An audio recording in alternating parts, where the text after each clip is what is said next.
Good morning and good afternoon and good evening for those of you also joining us online. It's a pleasure to welcome all of you to IFPRI today, in person and virtually. My name is Charlotte Hebebrand. I head the Communications and Public Affairs team here at IFPRI. And we have a very serious topic today, which is looking at the conflict raging in the Middle East. Right now, it's actually not raging, so fingers crossed. And we want to talk about what does this mean for food systems around the world? What do we already know? IFPRI's done some early analysis on this. But we also really want to explore with our speakers and our audience, how can we think about building more resilience in food systems so that countries are less susceptible to these types of shocks? So we're really pleased to have a great lineup of speakers today. And I'm going to first turn the floor to the Managing Director of the CGIAR, Ismahan El-Wafi, who is going to kick us off today. Please, the floor is yours, Ismahan.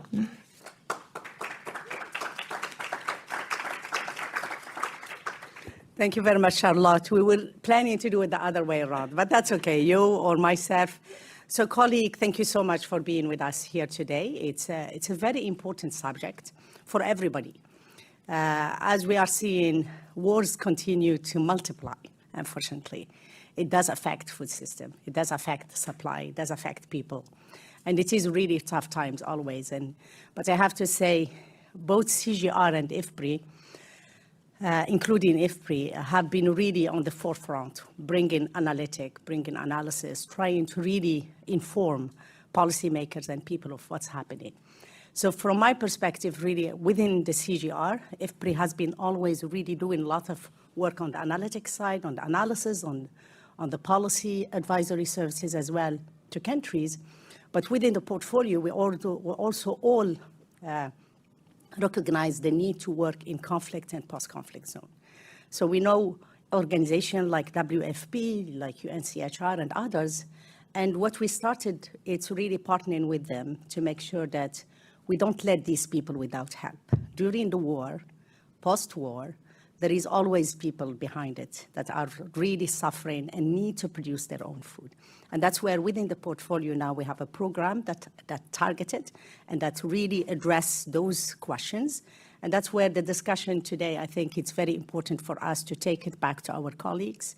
And I'm really grateful to all of you to be here and really address the conflicts in the Middle East and look at how we can prevent at least some of the impact on the agri-food system through data, through analysis, and through engaging all the parties to help us do so.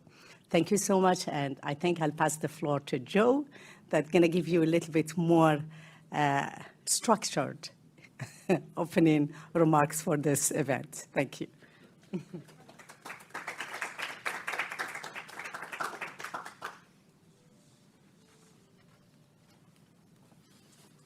Thank you very much, Ismahani, and thank you, Charlotte, as well. I think both of you have summarized what was in my talking points. So, yeah, I think, as you both have said, this is a really important issue.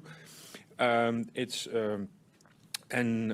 mean, we're very pleased at IFPRI to have, and the CGIAR to contribute to the analysis and to the assessments of what is currently going on, what the potential implications are, etc. We have our eminent experts here who will present the materials later, so I will not anticipate their presentations. I do want to show one slide, though. Michael, can you pull it up? And this is the evolution of energy prices, grain price, and fertilizer prices over the last 20 years, really. It's actually a slide out of Joe's presentation, which will come back, so I'm going to let him do the interpretation of everything. But the point I just want to make, because I think it's an excellent illustration about how volatile our food systems have become over the last 20 years. So even the last 6 years, we've had 3 major crises. I mean, the impacts of COVID-19, then the Ukraine war, and then now the recent war in the Persian Gulf. But if you go back a bit further, and it's really since 2007, okay, when we had a big price spike which we then called the food price crisis. But as you see, the spikes there are even lower than what happened in recent times. And you see this, it's a very volatile system. Okay, and that has implications to how we think about food systems and also how we should anticipate in reacting to it and also in anticipating to it, okay? So the issue of resilience, okay, and basically organizing ourselves from a policy perspective, but also from, for the CGIAR, for example, the type of things we invest in terms of dealing with these shocks and preparing, but I think also from the policy world, and we'll hear much more on that. We have a fantastic panel, fantastic lineup of speakers discussing these things. All right. So with that, I will end here. I basically thank the people. I should thank people who have helped us both in terms of the analysis so far, which is FCDO, the UAE, in terms of our modeling work, and the European Commission Food Security Portal, which has funded some of our work here, and also the organization of today's event. And thanks very much on Charlotte and her team of pulling everything together to make this happen. So thank you.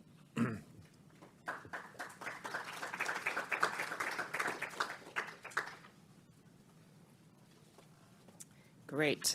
Next up, we have somebody who's very busy this week. Albert Park is the chief economist of the Asian Development Bank. And I understand that just yesterday you had a meeting on this very topic as well. Asia, of course, is a region that is greatly impacted by what is happening right now in the Middle East. So we're very pleased that you took time to be with us during the spring meetings here and invite you to take the floor.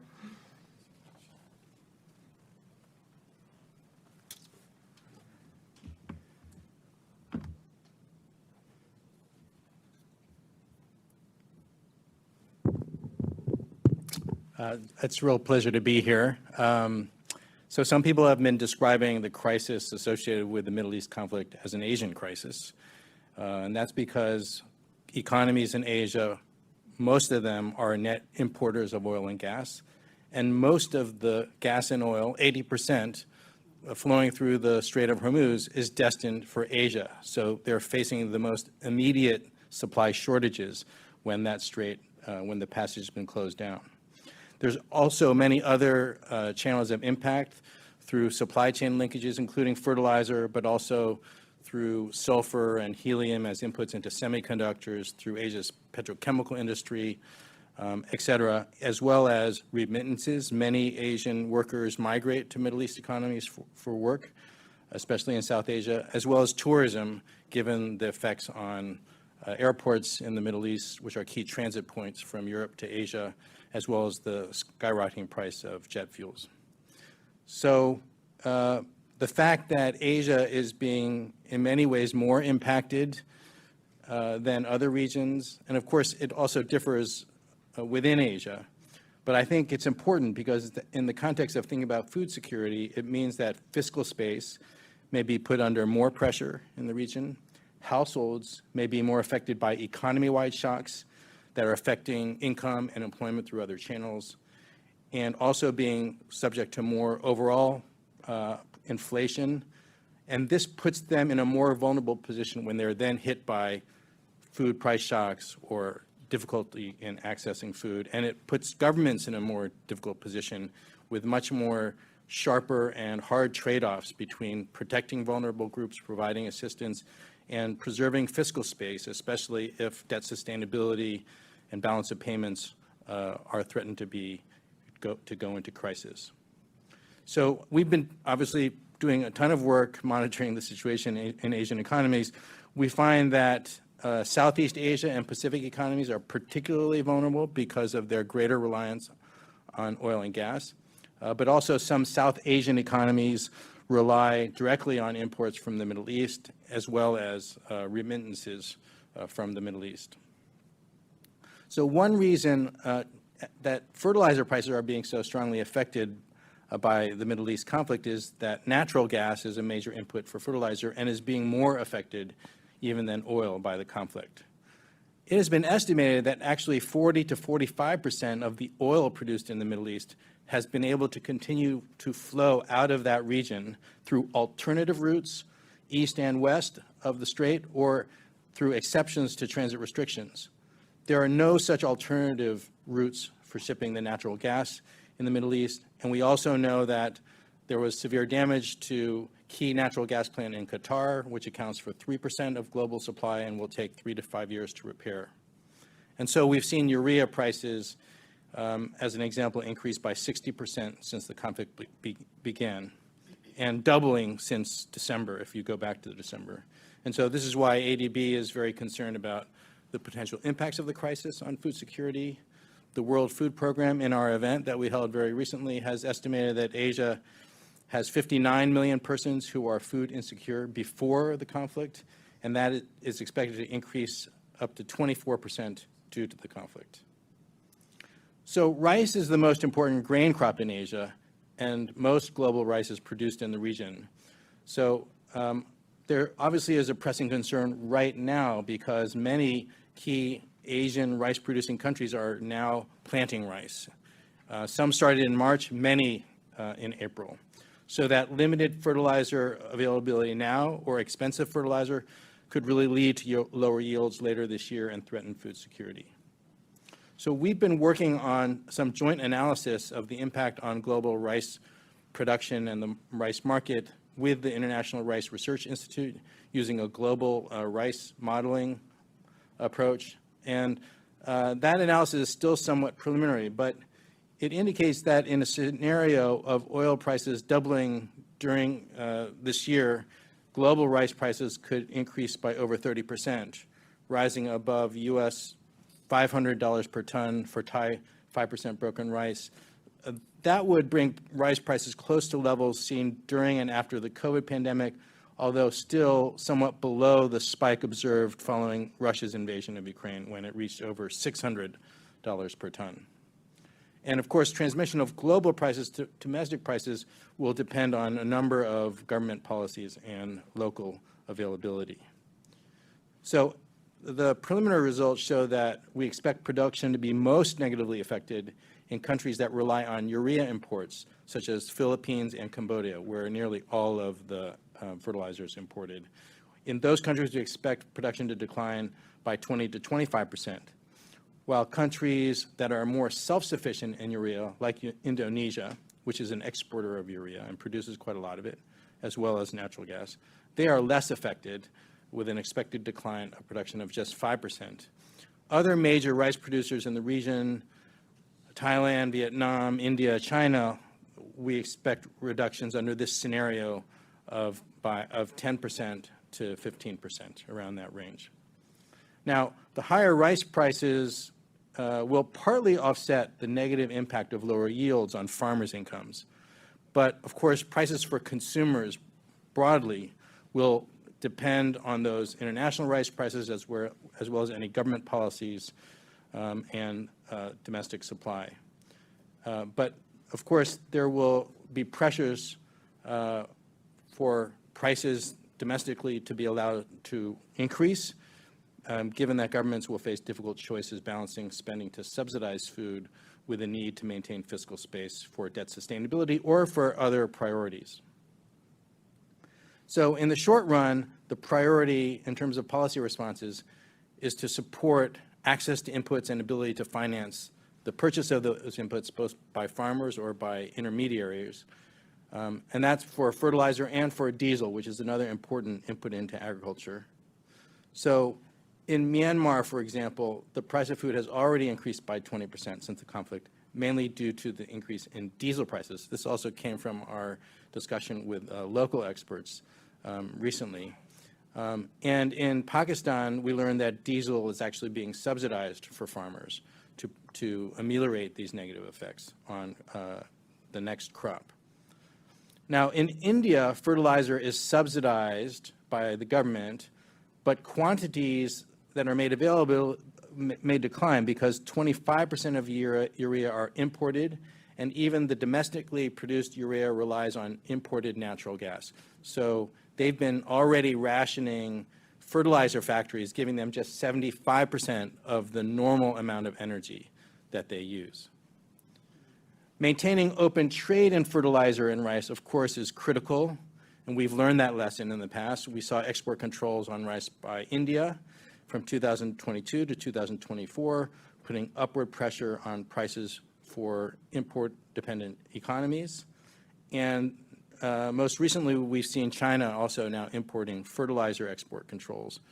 And of course, this hurts vulnerable countries that are relying on these as sources of supply. So Cambodia, for instance, imports some of this fertilizer from China. So the assistance that we provide in the short run today, as we're doing that, we should also be thinking into the future to build greater resilience going forward. This is a big focus at Asian Development Bank. So efforts should be made to diversify sourcing of fertilizers and grains, scale up social protection systems, agricultural finance, strengthen regional supply chains and coordination platforms, and accelerate the shift toward more resilient, climate-smart, and diversified food systems. So ADB, in its last annual meetings last May, announced a commitment of $40 billion in finance to support projects that facilitate, that strengthen food security by 2030.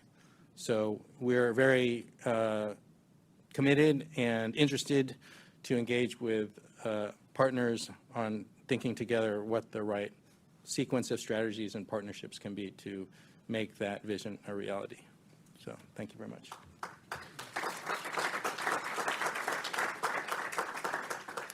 Thank you very much, Albert, for that very comprehensive analysis. And nice to know that you're also working with ERIE, which is our CGIAR sister. So now next up, we have Renaud Seligman, who's the Director for Strategy and Operations within the World Bank Planet Vice Presidency. Renaud, also a big thanks to you. We know it's a busy week, especially for the World Bank, and we appreciate your take on developments and what you think the World Bank could potentially do to help alleviate some of the problems that Albert has also outlined. Thank you so much, Charlotte. Good morning, good afternoon. Colleagues, pleasure to be here, and thank you for the invitation. So I think Albert has laid out very well the diagnostic about what our client countries are facing right now, that perfect storm that they are dealing with. And I think you made the point that that vulnerability is not coming in isolation, right? So what we've lived through over the last 10, 15 years is a series of crises that have affected food systems.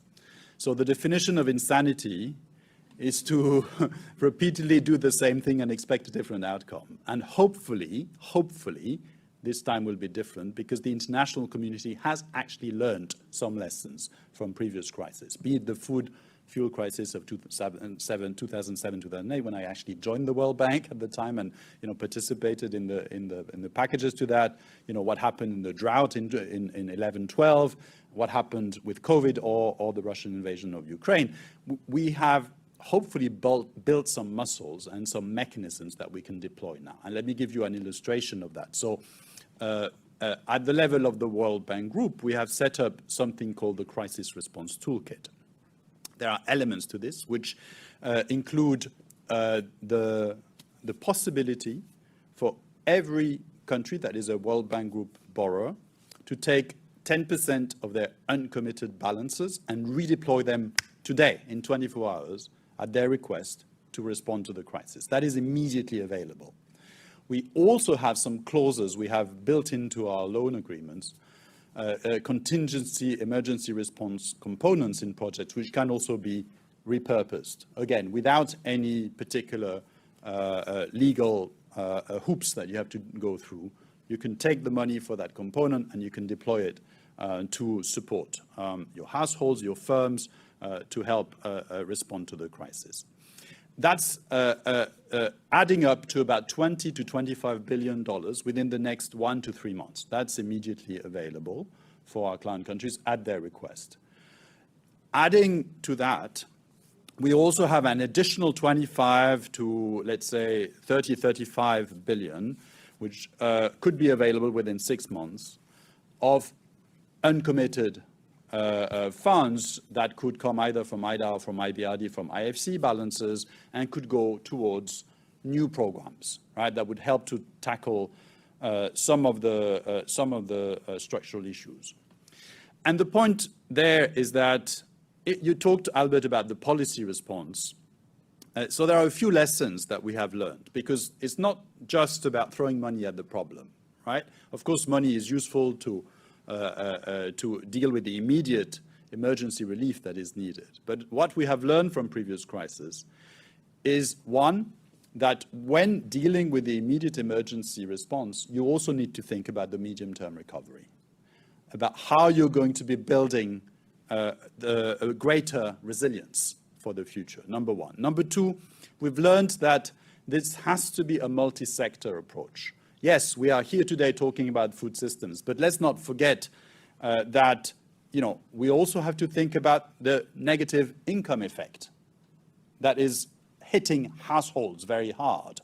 And the way to deal with that is social protection, cash transfers, ideally targeted cash transfers that go to the poorest and most vulnerable households. So that's an element of the equation. You have to think about the fiscal picture, right? So many countries are hitting this crisis in a situation where their fiscal buffers have been depleted. So what does that mean in terms of how we support them, including liquidity support for those that need it? And you also need to think about firms and farms and their need for liquidity and working capital. So that's the kind of immediate emergency relief response to the negative income effect. And then you've got the supply shock, which Albert started talking about. So that has various components to it: energy, fertilizers, food, but also access to finance and transport and logistics, right? We learned during COVID that can be a huge impediment and can lead to inflationary effects down the road. So we also need to tackle the supply side, right? So again, in the short term, that means maintaining those critical imports, energy, fertilizers, but also things like medical supplies, which can trigger panic otherwise. Obviously, securing fertilizer, you made the point for the imminent planting season. It's the case for rice, but it's also the case for other crops in Africa and in the Northern Hemisphere as well. And helping reduce financial sector distress. Because again, let's look at this in aggregate. You have the fiscal, you have the households, you have the food system and the ag sector, but you also have the banking sector and the financial sector and how it is being affected by all the movements that are affecting those economies. So that's the emergency relief. But then I mentioned, keep your eye on the medium-term recovery. Make sure that as you support countries in the here and now, you also help them to prepare for the future.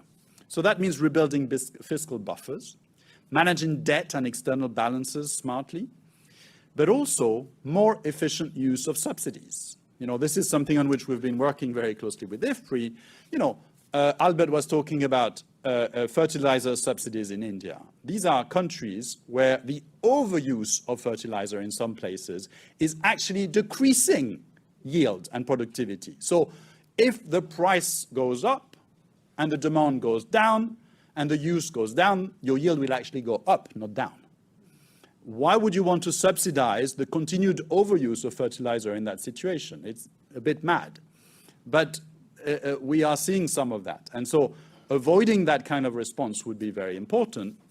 Also, really thinking about how to target the subsidies to things that really matter, things like soil health, things like agriculture, research and extension services, things that will help to support for the long term the productivity and the sustainability of the sector. So that, as you're in the middle of crisis, is not the easiest to do, but of course we need to keep an eye on that, as well as to supporting policies, regulations that will strengthen firm dynamism, investment, etc. So that's on the income side. On the supply side, transport networks are already adjusting to the choke point on the Strait of Hormuz, and that will continue.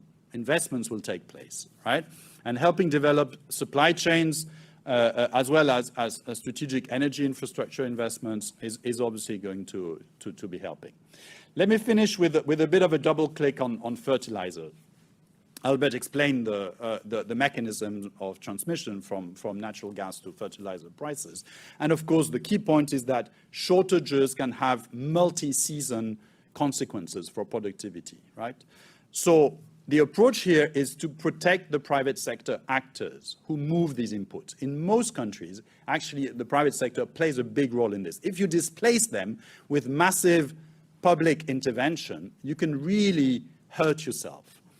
So instead, you can provide trade finance, you can provide credit guarantees, you can provide liquidity support to SMEs and importers and distributors so that they remain afloat in the market. Because when those private actors exit in a crisis, they rarely return quickly. And then you leave a gap, and it's very hard for governments to fill that gap. So that's in terms of not, at least do no harm, right, in your response. Then thinking about the recovery, we're focusing on shifting from emergency subsidies to more targeted, more sustainable support. Digital voucher programs, soil health investments, site-specific fertilizer recommendations that correspond to the soil health, and that help farmers use inputs more judiciously, more efficiently in a constrained supply environment.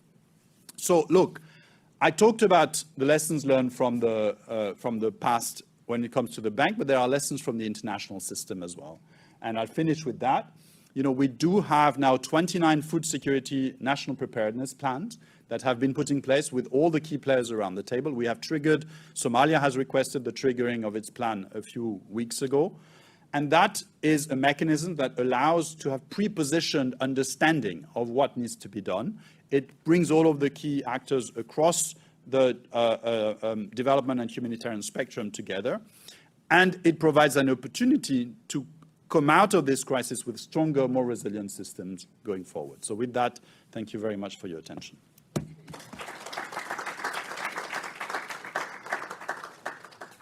Thank you very much, Renaud. Actually, if the four of you could come up briefly and take the floor here, we just have time for a very short Q&A at this point in the program.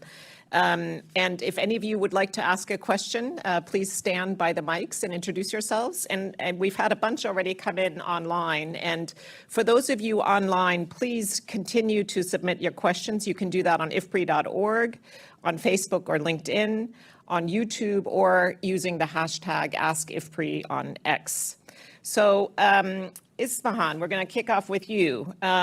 What breakthrough are we not prioritizing today that could matter most in the next crisis? And then Albert, I'm going to read out a question for you. How should Asian policymakers balance short-term stabilization with long-term resilience in this environment? Ismahan. There isn't a single breakthrough. I don't think really that minimalization of one silver bullet can work. But really what we are recognizing is that really, be it displaced people, be it migrant, be it people affected by war, they stay where they are for a very long time. So if you look at IMO data, the average is about 52 months. So you wouldn't think it, but it's in years, it's not even in months. So really with this recognition, we should have planned for that. If the data shows us that displaced people within a country or between countries are there for a long time. So it means really that our plan and our intervention should take that in consideration. And I think our example from colleagues here from IFPRI, from SIP, from CIMET, ICARDA, and other colleagues in Sudan showed that working with the farming community to produce their own crops, it's very important in those cases. So most of the wars happen in cities. Normally, to some extent, rural area, it's the next phase. So you could use the rural system and the farming communities to get some production going and get the internal market to work. So it's not a single one, but it's much more using data and understanding better the realities of those communities and having really intervention and working with the institution, again, like WFA, UNCHR, and the other, OSHA and others, to really bring the solutions at scale, quickly. Yeah. Again, a very people-focused answer. I appreciate that, Ismahan. Albert, and then if I may, then one last question that I'm going to pose both to Renaud and Yo. If this moment is a stress test, and arguably it is, what is the one weakness in the global food system we can no longer ignore? So you can think about that while Albert talks about, very briefly, about the short and long-term considerations in Asia. Well, the advice we were giving governments in the region, number one, in terms of monetary policy, be cautious. It's a supply-side price shock. And so the normal monetary response is to let that work itself through, but try to monitor carefully core inflation before you think about raising interest rates, because interest rates, of course, will choke off investment and growth. But at the same time, make sure that the financial markets are liquid and kind of orderly in how they're responding, because these types of we've seen even this week the most volatility in equity markets in the region because of ceasefire, no blockade, no. And so that's been our advice, and governments have been following that for the most part. I think thus far only Singapore just recently raised their interest rate. All other economies have been holding steady. And then in terms of fiscal policy, one thing, we always try to encourage countries to target subsidies, preserve fiscal space, but we've been tracking what governments have actually been doing. And actually, almost every government in the region is very active with policy responses. And most of them are protecting prices, either imposing price caps or cutting excise taxes on oil and gas or increasing subsidies. So they never follow our advice to be careful, especially given that the duration of the conflict remains somewhat unknown. But obviously, there's lots of political reasons why they have a strong incentive to do that.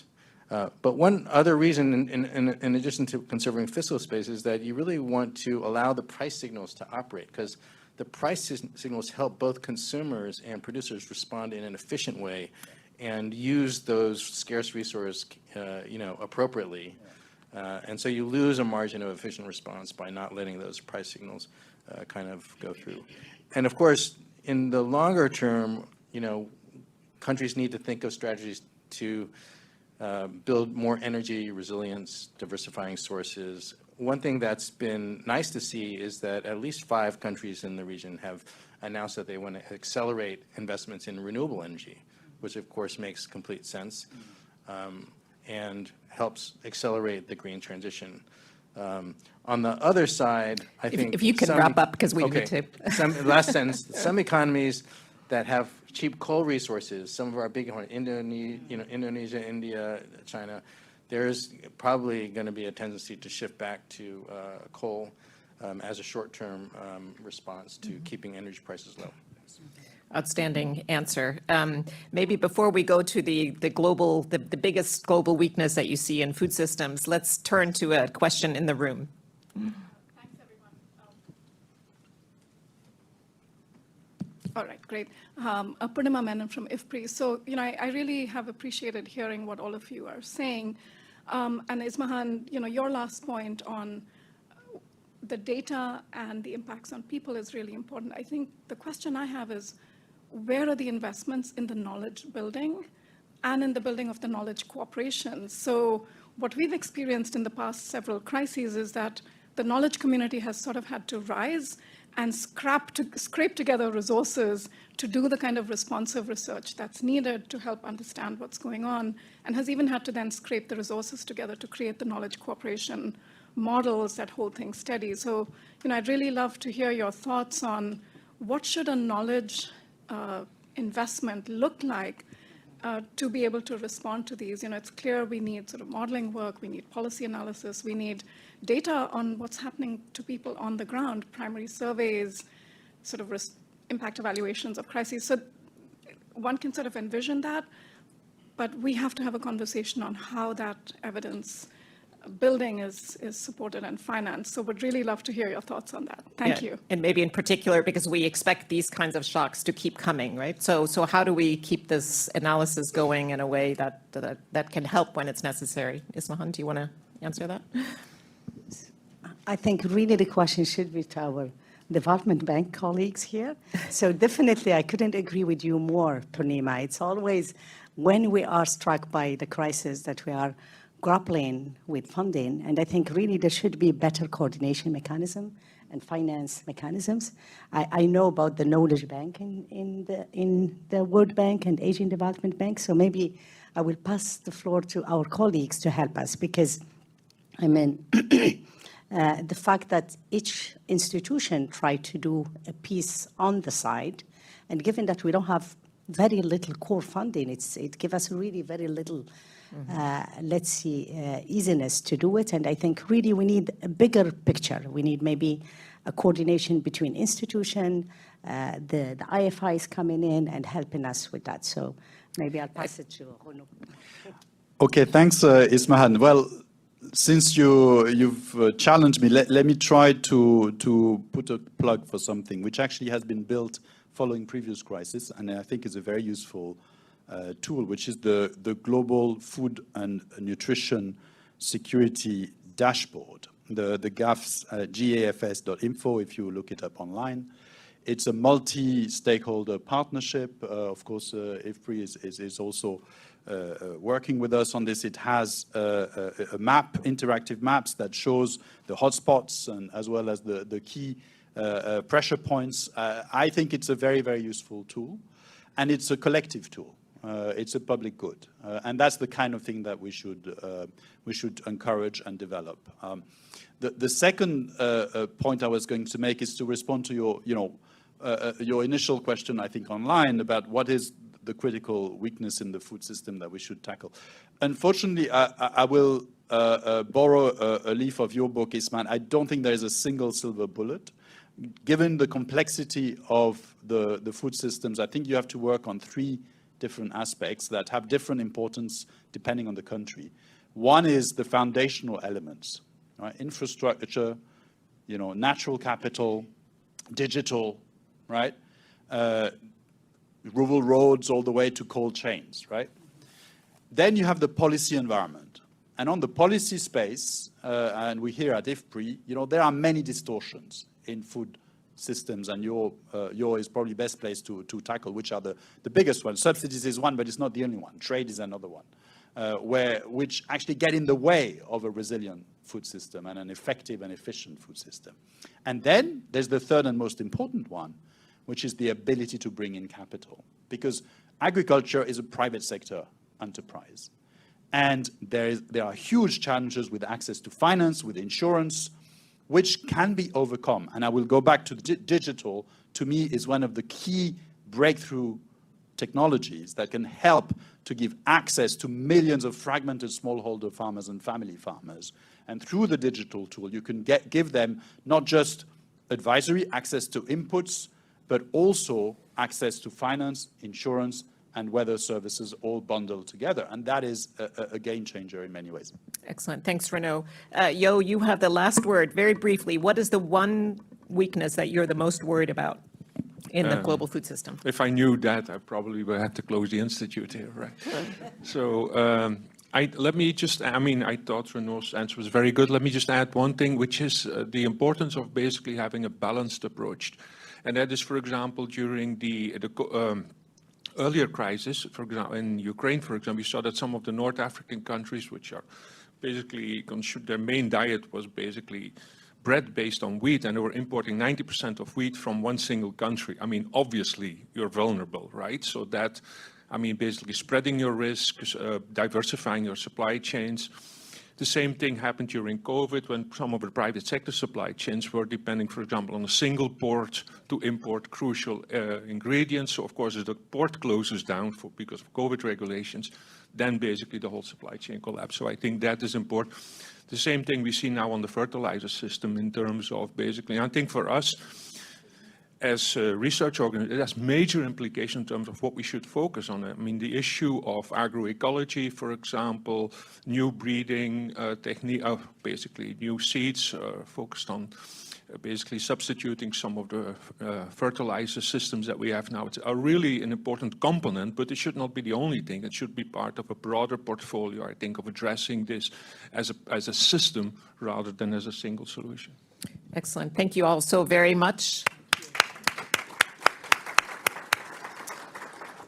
And we now turn to some of this analysis that Purnima referred to earlier from IFPRI. So I'm very pleased to introduce Joe Glauber, who will talk about market responses that we have seen today to the conflict in the Middle East, and also what we need to be thinking about for the future. Thank you very much, Joe.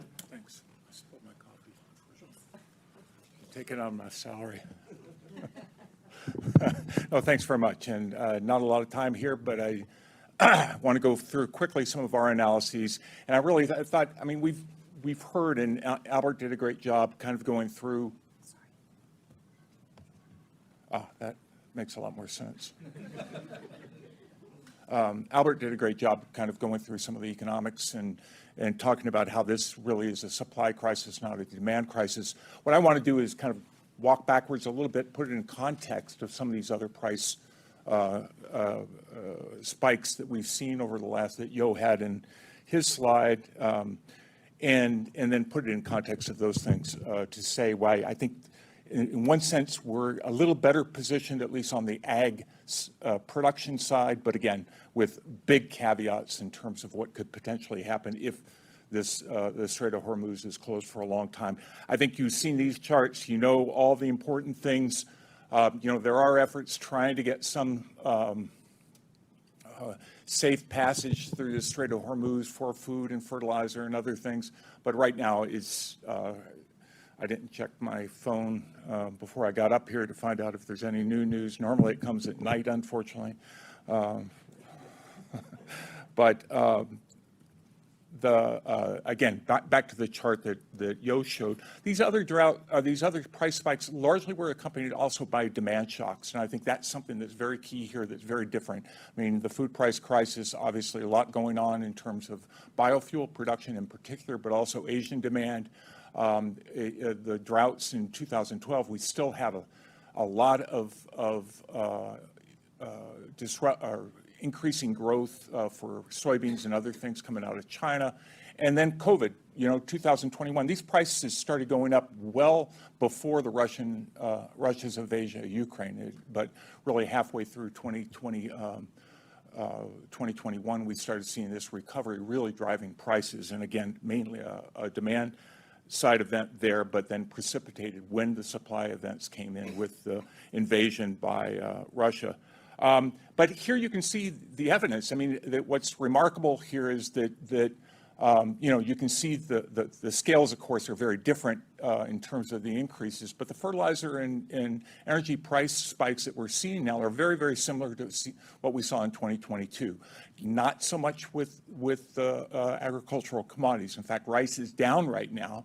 Again, rice prices are pretty thinly traded, so they're, but across the board, most, be it India or Vietnam or Thai rices, are all down compared to the last 5 weeks ago.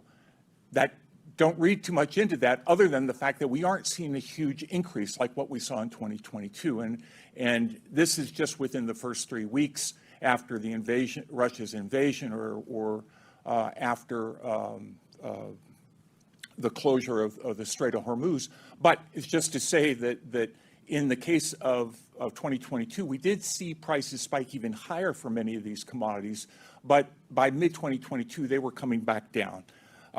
This kind of gives a little rough thing about of just how bad some of these previous price spikes were in terms of a whole variety of factors. I'm not going to go through it. I'll go through it a little bit more. But again, largely we're talking about, back to what Albert said, a supply crisis right now. It's largely energy prices, largely fertilizer prices, and they will have an impact for sure on things like inflation. But again, the impacts on agricultural production, I think there you have to treat that a little bit more carefully in terms of what the implications are. We had big impacts in biofuels. That's been less the case. We've seen certainly with ethanol production, it is still increasing in some countries, but that's declined. The rates of growth have declined a bit for that. Similarly with biodiesel. The problem is, of course, now you have high energy prices, and you can go around the world right now and look at statements coming out of governments or interest groups like the U.S. Ethanol Coalition or whatever, saying, hey, what we really need to do is ramp up biofuel production because, boy, aren't petrol and diesel prices real high right now. So that certainly is a concern, but right now is not, we're not coming up after a huge surge in demand for these products. I think it's been a much more steady thing than certainly what we saw in 2007-8. The other big thing is China. China demand has really slowed over the last 5 years. And I think that's, you know, this is after roughly annual growth. I mean, just remarkable growth from 2000 to around 2018 or so, with import growth for soybeans just going along at an enormous clip. All that started to slow down a bit. Still important. China was a big buyer of grains coming into 2022.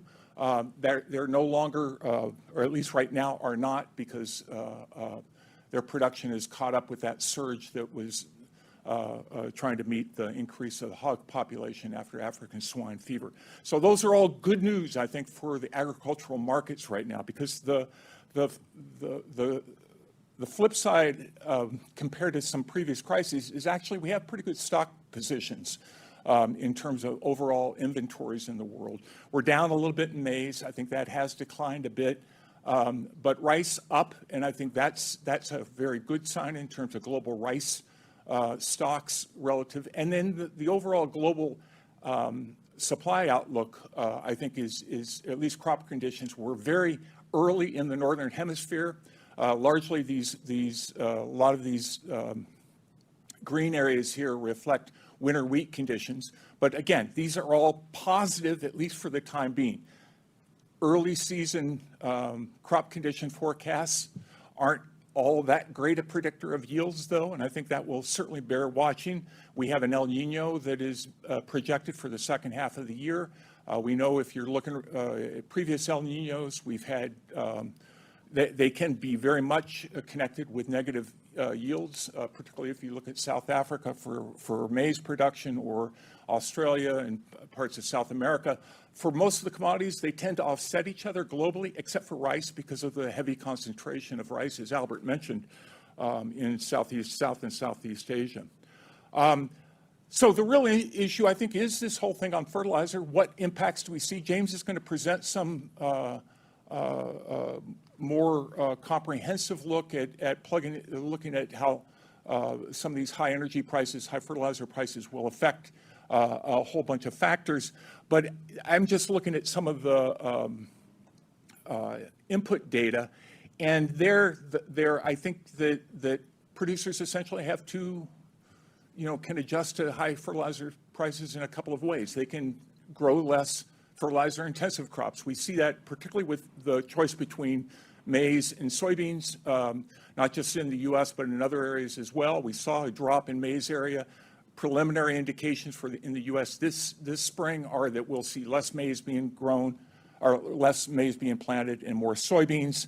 And then the other thing is fertilizer use. And 2022 is probably, it was a different case in the sense that the real key ingredient was potash and phosphate fertilizers. Nitrogen also were affected, but I think a lot of countries were able to source nitrogen at the time. And so, the input use, I just have Brazil here as an example. The numbers I have in the bullet points are global numbers. They were down, significant certainly for phosphates and urea. Global yields weren't, and again, I don't want the headline to say Glauber says no relationship between yields and fertilizers, because obviously it does. But I think the point is, I think for the first half of the year, we're going to, a lot of Northern Hemisphere is supplied, does have ample fertilizer. There will be some choices in terms of planting crops that are less fertilizer intensive. There may even be some reductions in applications rates, but this isn't a question of we're not going to use fertilizer. I think where the real concern, in my view, is what happens in the second half of the year if this is prolonged. So that means not necessarily first crop of rice production in South and Southeast Asia. It's really the second crops and getting into fall planted crops and other things to see where prices are at that time and what supplies look like, because I think that's where the real concern, in my view, on the supply side is. I'm not really going to go into this. Josef Schmidhuber's on the panel later, and he can maybe talk a little, maybe wants to mention some things or what are going on within the Persian Gulf itself. But they import a lot of food, and they import most of their food needs. And I think that's, particularly for countries like Iraq, that may pose some short-term problems in terms of getting wheat and other factors. A lot of these other countries have stocks. Again, I'm going to let Josef get mainly into that. But there, again, as was mentioned by Albert, there's not a lot of alternatives for transporting fertilizer. So this will have implications. I think the bigger issue, at least because of higher energy prices, is on food price inflation. I think, a lot of the value of retail food occurs post-farm gate or post-port, transporting that food to other towns up country, processing, doing further processing, other things. A lot of these are energy related, highly correlated with those impacts. And so I think the concerns about reigniting inflation are really the big ones. Okay, I'm going to get out of here. Again, there's a lot of caveats with this, and I think a prolonged closure certainly is a problem. And no question, if you're going to take out 35% of your urea supply over time, that means that people are going to have to try to find alternative sources. And these supply elasticities are very inelastic for the most part. I do worry about what high oil prices mean for biodiesel production and other biofuel production, because that does start yanking in food demand.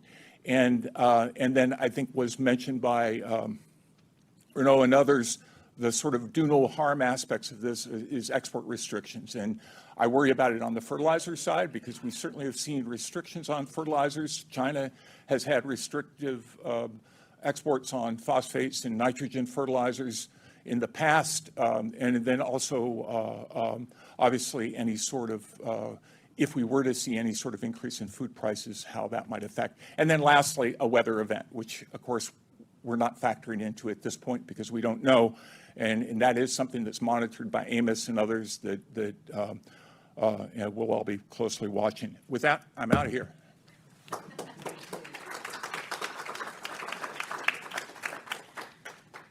Thanks so much, Joe. You can see why Joe has been much sought after by the media. He's really a wealth of knowledge on these developments. James Thurlow is IFPRI's Director of Foresight and Policy Modeling, and he's going to present some really interesting analysis of vulnerabilities around the world to this crisis. The floor is yours. Thanks, Charlotte. Yeah, so we've heard from Joe about what the war in Iran means for global markets and with a focus on some of the larger developing economies, the global north. What I'm going to do is shift focus, talk about what this might mean for poverty and food insecurity in some of the lower income countries.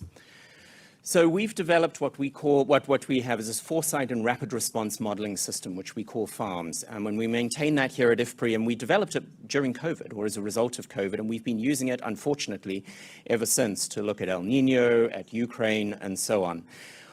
FARMS, despite its name, is actually a collection of economy-wide models. We heard from Albert why we need economy-wide models because higher fuel prices are going to disrupt all supply chains for all goods and services across economies. And our economy-wide models allow us to capture this. Well, our models are specifically designed, of course, you can imagine, to look at agri-food systems, but that allows us also to then link what's happening on the production side all the way through to the consumer, and so we can track changes in poverty and food insecurity at the household level. So when the Iran war broke out, we immediately started firing up farms, and we were looking at the impacts of higher fuel and fertilizer prices and what this could mean for poverty and food insecurity. You can see all the countries that we have in farms. I'll present just a few today. So we're looking at the direct impacts of higher fuel and fertilizer prices, and you can see in the bottom the increases that we simulated, a 60% increase in crude oil, a 50% increase in refined petroleum products, and a 40% increase in fertilizers.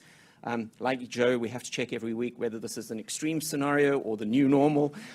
This is probably on the higher end. And we're going to make the assumption in this analysis that these prices persist. And unfortunately, I've been watching Joe present that closure of the Strait of Hormuz and how it's dropped, and that just gets longer and longer. So it is quite possible that we will be looking at months, prolonged impacts. And so maybe this scenario is less outlandish than we had originally hoped it would be.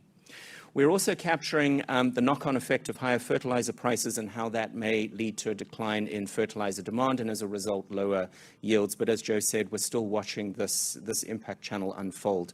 And so this is very tentative at this point.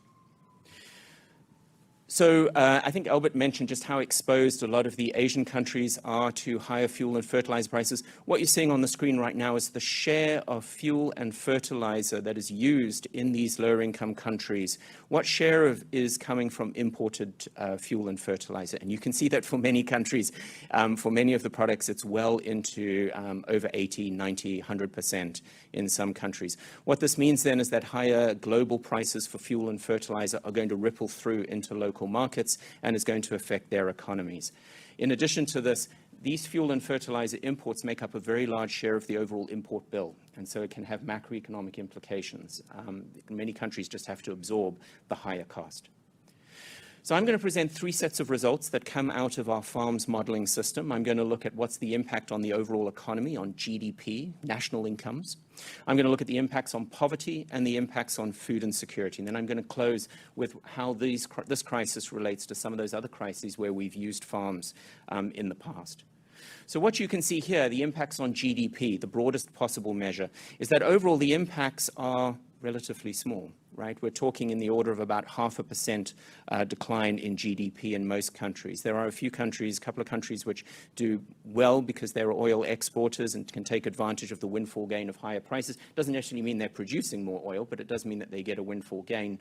But you can see in most countries, this is a relatively small impact.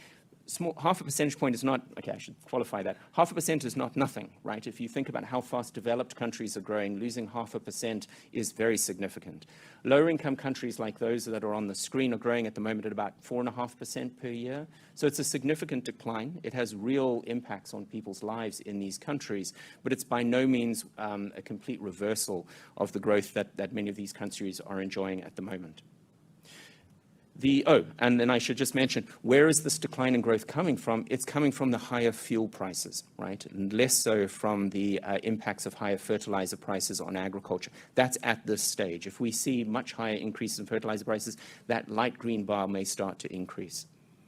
What are the impacts on poverty? Well, poverty increases in most of the countries where we did this analysis, except in the countries, like I said, that are often oil exporting countries. They could benefit, countries like Ghana and Nigeria on this screen. Again, we still see higher fuel prices driving the increase in poverty, but we start to see the higher fertilizer prices playing a more significant role. And that should just flag, for overall economies, it is about fuel. But when it comes to poverty, and particularly food insecurity, which I'll show next, it increasingly becomes about what's happening to agriculture and what's happening to fertilizer prices. And here you can see the impacts on food security. This is undernourishment. So what share of the population are consuming enough calories on a daily basis according to the threshold set by the FAO. And again, you can see in many countries it's rising, but not true in every country, right?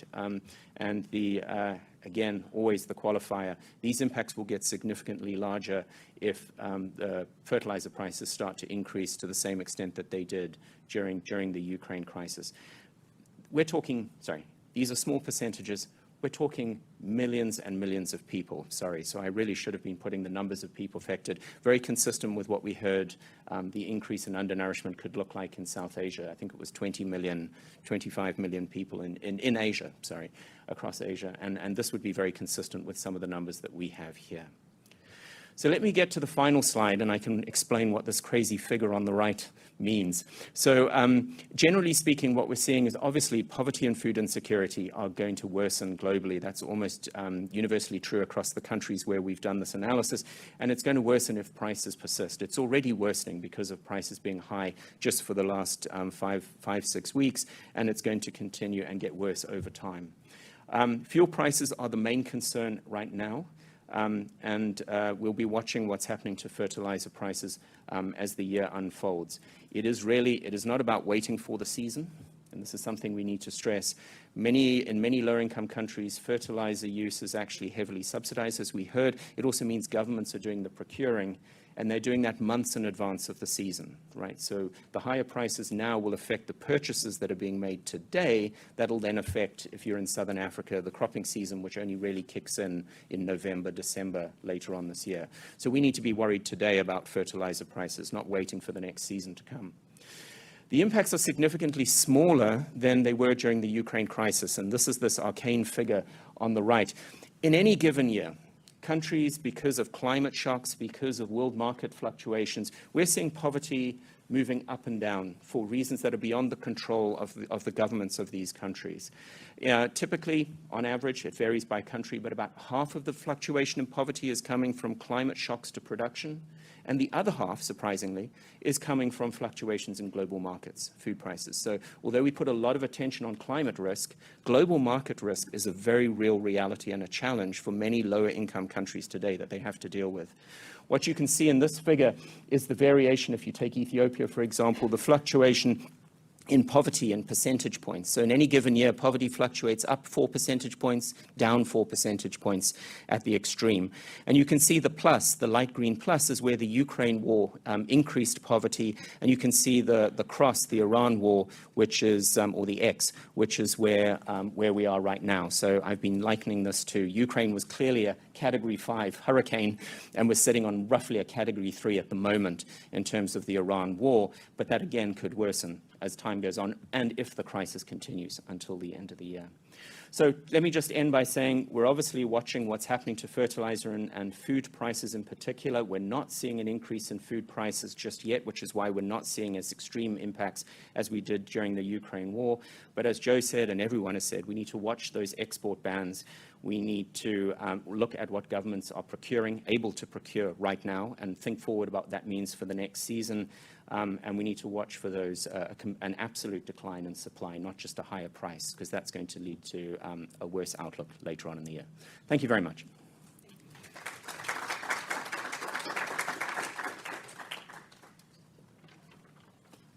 Thank you very much, Joe and James. We'll have an opportunity to bring you back up here for questions later in the program.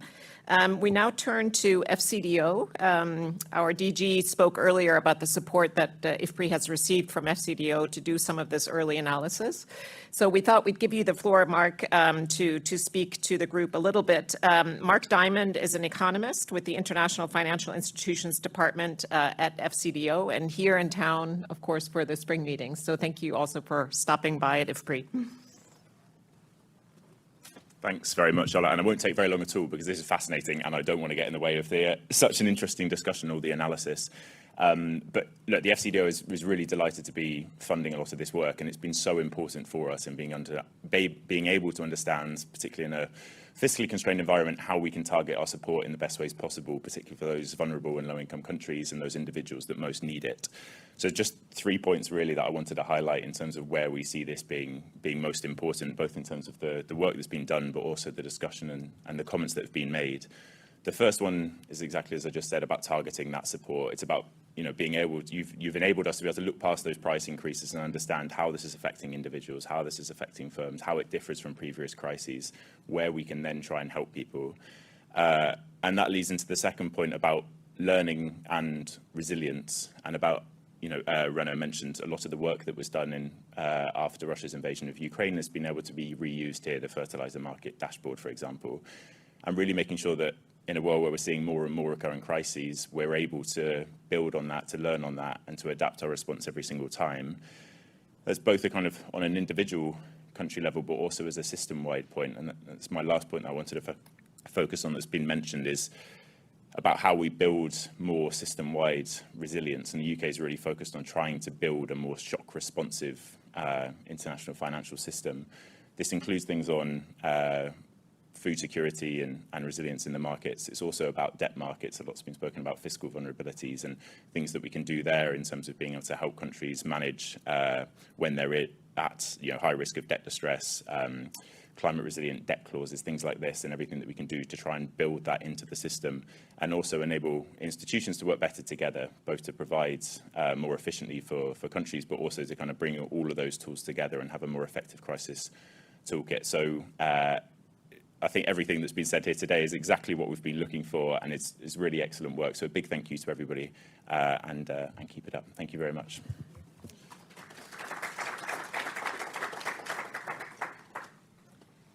Thank you very much. It's my pleasure to turn over the dais now to Anna Gavel, who's the Managing Director at DevEx. if any of you online or in the room have not heard of DevEx, I would be surprised. But just in case, DevEx has become the go-to source on everything related to development assistance, philanthropies, interests, what's happening in countries in terms of domestic revenue, resource allocation to some of the development topics. So it's an amazing publication, and we're very grateful that Anna can lead us through the next part of this program, where we're bringing more people, experts, to speak about this very important topic. Before I hand over to her, I want to acknowledge something that I think has been kind of obvious. We've had a lot of male speakers on this program. So I want to just briefly say that was not our intention. We had a number of confirmed, very, very good female speakers that unfortunately have not been able to join us. So I just want to say that very openly, and we appreciate your understanding of that situation. It's quite unusual for us to be in this situation here at, I think, both at a CG event and an IFPRI event. So I just prefer to say that directly. Anna, over to you. Thanks so much for joining us and taking us through the next panel. And while Anna gets settled, maybe everybody on that panel can come up already and join us here. And then when we move into the Q&A, we'll bring Joe and James up as well.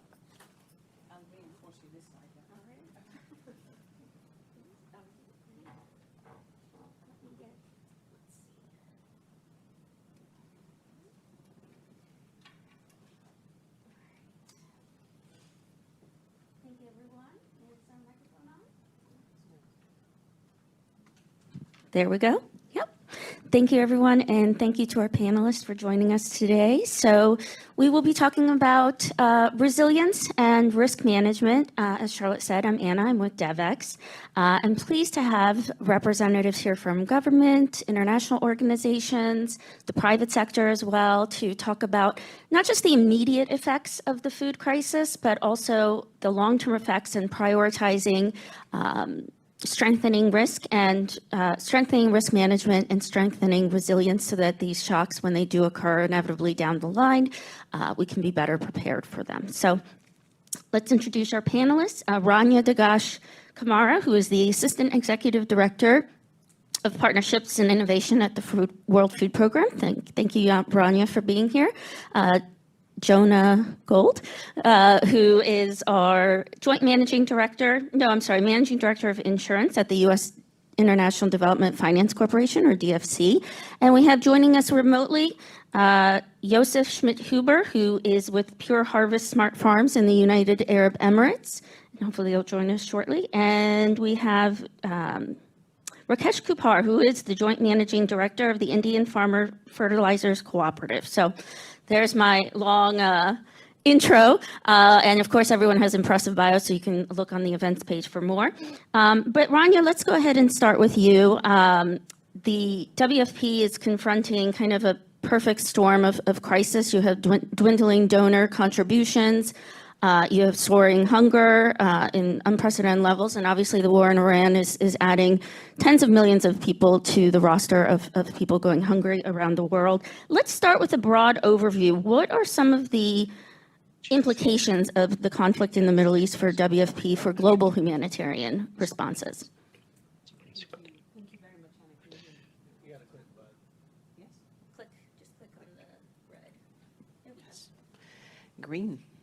Good morning, and it's really a pleasure to be here with you. Thank you, really, Charlotte, Joe, for setting the scene for us for the rest of the week, and it's been extremely enlightening hearing the different perspectives this morning.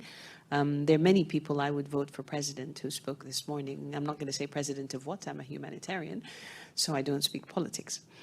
But I do want to say that for WFP, we are in the business of crisis. We do crisis extremely well, which means we do emergencies and contingency planning and scenarios extremely well. And to James's point earlier, I think this is going to be here for a while for us. And our analysis and projection is, now I come to the key point, humans, the people that we see on the ground affected by this. So the crisis has for us two pivots. The first one is the human pivot. We are seeing mass displacement across the region that is significant. We're seeing 1 million people displaced within Lebanon alone. We're reaching about 400,000 of them across shelters in different locations. And by the way, we're able to do that because of an investment that was made by the World Bank in and with the Lebanese government in shock-responsive social protection systems. We are seeing 200,000 people cross back into Syria. The majority are Syrian refugees who were seeking refuge in Lebanon. They're crossing the border to now seek refuge back in Syria. That includes tens of thousands of Lebanese crossing to seek refuge in Syria. We are seeing mass displacement in Iran itself. Our program predominantly focused on feeding Afghani refugees in the east in Iran. And now we are preparing possibly to support 1 million Iranians who may need this because of the rise in food prices. And then there is Afghanistan, not the immediate vicinity, but a region and a country that is heavily dependent on the Middle East for our supply chain and our access. So Afghanistan already is dealing with 2 million refugees who returned last year, floods, earthquakes, everything, really, and now has to deal with at least just under 100,000 who've crossed over from Iran into Afghanistan. So we are seeing human suffering that is across the region and beyond. Then the second pivot is the supply chains and what that means for us. So, sorry, the one factor I forgot about the humans is we did an analysis. If this crisis continues through the summer, 45 million people will be additionally acutely hungry by the summer if this isn't resolved. Currently, do you know how many are acutely hungry in the world today? 318. So adding 45 million by summer is a significant number. And James, to your point, this is millions and millions of people that are affected. Now I go to the supply chain. What are we doing? We're seeing the shipping lines through which we move, of course, a lot of our goods, increase their prices significantly. But we're also seeing generosity. We're seeing shipping lines waive their emergency surcharge in a negotiation with us for humanitarian goods, for all humanitarian partners, not just for WFP. We negotiated, but they extend that for a few weeks to every humanitarian consignment. We are seeing time lags, of course, that are significant. Just by way of example, Afghanistan. We have a humanitarian depot in Dubai. We transit through Iran and get to Afghanistan with a lot of items. We have 400 tons of high-energy biscuits. Just guess how many countries that has to go through to get to Afghanistan by road today. Give me a wild guess. 3? 7? Yes, it is all the way around. 9 countries to go from Dubai to drive across to get to Afghanistan. We have a wheat shipment that's supposed to go from India to Port Sudan, our largest humanitarian crisis. That is now going through the Cape of Good Hope, across West Africa to the north and coming into Port Sudan. That's an extra month or 2. So the lead times are also quite significant, which means that the cost of all of this for a context where we have very limited resources to serve those that we are trying to get to, we're going to serve a lot less of them if this continues as it is with the limited resources that we have. So what are we doing? We are finding alternative routes. We are trying to scale up cash where we can, where markets are functioning. We are pre-positioning and using pre-positioned goods that we have. And we're relying on our private sector partners as well to step in. But let me close just by, then what do we do with all of this? I think many have said it this morning, the investment today into shock-responsive social protection systems, we cannot dance around this anymore. It is critical that the institutions in this town and all of the banks that have that kind of ability and finances to support governments to set this up. You're able to target quickly, you're able to identify those most vulnerable, you're able to inject cash when you need it, like we're doing in Lebanon today. Critical. 2, And school meals would be the other thing that a lot of governments are making investments in long term that have been the backbone and the resilience of communities. Haiti today, in the middle of crisis, is able to survive because of the school meals. And so those investments have to happen today very closely with the IFIs and the governments. The other one that I think is quite important links to what you will talk about, Yona. Risk sharing is critical. There have to be more insurance solutions to this. The private sector also has to play a big part in this. And we think that having regional reserves, all of these learnings that we have had from the last few crises have to come into effect and be funded to support all of that. I think I'm happy to stop there, Anna, but I will say, to the point someone raised earlier on evidence, policy doesn't shift on its own. It's shifted by evidence. So thank you for investing in evidence, and please continue to do so. We tell the story and influence policy much better with evidence. Thank you. Thank you, Rania. We appreciate it. And I know you have... No. Well, perhaps we can go virtually over. Let's go to Joseph Schmidt-Huber. Do we have you online? Yeah, I hope you can hear me. Perhaps There you can are. see me. Terrific. Thank you for joining us today. So let's go ahead and dive in. The UAE, like its Gulf neighbors, is heavily reliant on food imports, which of course are being significantly hampered by the closure of the Strait of Hormuz. Let's start with the immediate repercussions for the region in terms of food security. Yeah, happy to do so. Let me introduce myself. Most of you may actually know me from my previous lives, either from my life at OECD or the FAO. So this is not a typo. I've moved on to the private sector. I'm now in the UAE with Pure Harvest Smart Farms. We are the largest controlled environment agriculture producer in the UAE and one of the largest in the GCCs, in the Gulf Cooperation Council countries. Good. So we're directly affected, actually, initially very positively, in the meantime negatively, but this is for another discussion. Today, I'd like to look into 3 points, and that was essentially agreed with the organizers. They're in part also about data and stats.